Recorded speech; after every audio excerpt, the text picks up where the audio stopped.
نحمدہ و نصلی علی رسولہ الکریم، اما بعد، فاعوذ باللہ من الشیطان الرجیم، بسم اللہ الرحمن الرحیم۔ معزز ناظرین، خورشید ناظر اپنی سیرت پاک سے آپ کو اقتباس سنانے کے لیے حاضر ہے۔ نیا اقتباس آپ کی خدمت میں پیش کرتا ہوں۔ یہاں کی زندگی ایک جانور کی زندگی جیسی۔ بات ہو رہی تھی پچھلے اقتباس میں جہالت کے زمانے کی کہ وہاں کیا کیا بری رسمیں تھیں، تو یہاں کی زندگی ایک جانور کی زندگی جیسی۔ یہاں کا ہے چلن دھوکا، یہاں کی ریت خود کامی۔ خود کامی مانے خود غرضی، اپنی ذات کو بڑا سمجھنا۔ یہاں کی زندگی ایک جانور کی زندگی جیسی، یہاں کا ہے چلن دھوکا، یہاں کی ریت خود کامی۔ عرب کے باسیوں نے دین کا بھی حلیہ بگاڑا ہے، عرب کے باسیوں نے دین کا بھی حلیہ بگاڑا ہے۔ بتوں ہی کی خدا کے گھر میں اب ہر وقت پوجا ہے۔ عرب دین ابراہیمی کے پیروکار تھے سچے، عرب دین ابراہیمی کے پیروکار تھے سچے، مگر یہ جلد اپنے دین کو بالکل بھلا بیٹھے۔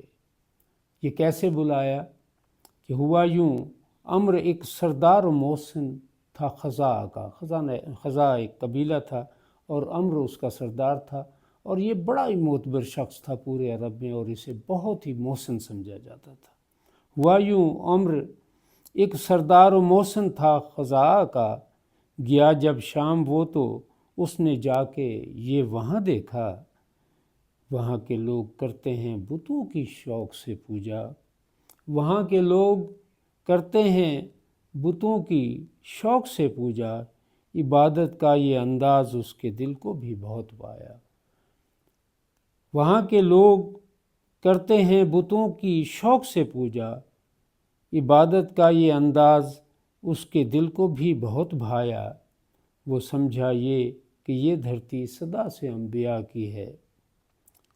وہ سمجھا یہ کہ شام کی دھرتی کو سبھی لوگ کہتے ہیں کہ وہاں بہت انبیاء کا نزول ہوا، اس لیے وہ یہ سمجھا۔ وہ سمجھا یہ کہ یہ دھرتی صدا سے انبیاء کی ہے، بتوں کی پوجا کرنے میں رضامندی خدا کی ہے۔ اس نے اسے بتوں کی پوجا کو خدا سے منسوب کر دیا۔ اسے سارے عرب والے دیانت دار کہتے تھے، یہ عمر کی بات ہے۔ اسے سارے عرب والے دیانت دار کہتے تھے، حقیقت میں اسے اپنا سبھی غم خوار کہتے تھے۔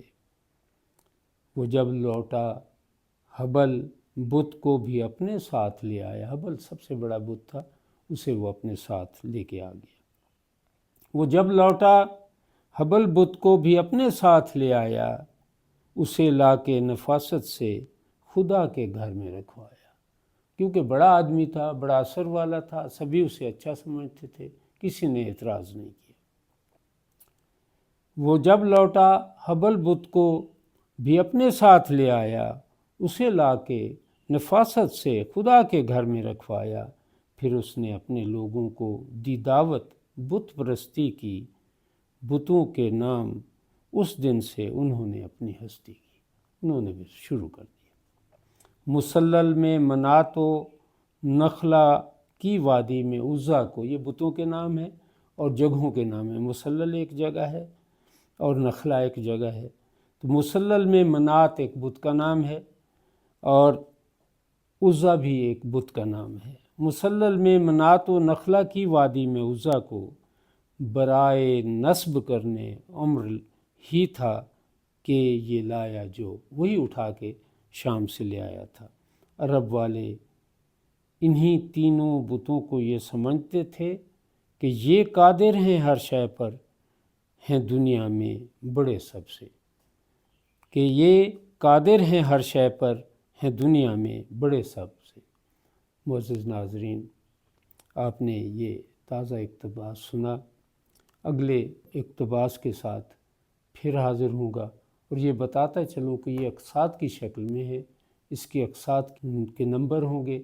اگر آپ دیکھنا چاہیں کوئی قسط رہ جائے تو اسے میرے یوٹیوب چینل پر اسے دوبارہ دیکھ سکتے ہیں نمبر کے ساتھ۔ مجھے اجازت دیجیے، میں آپ کے لیے دعا گو ہوں کہ اللہ آپ کا حامی و ناصر ہو۔ اللہ حافظ۔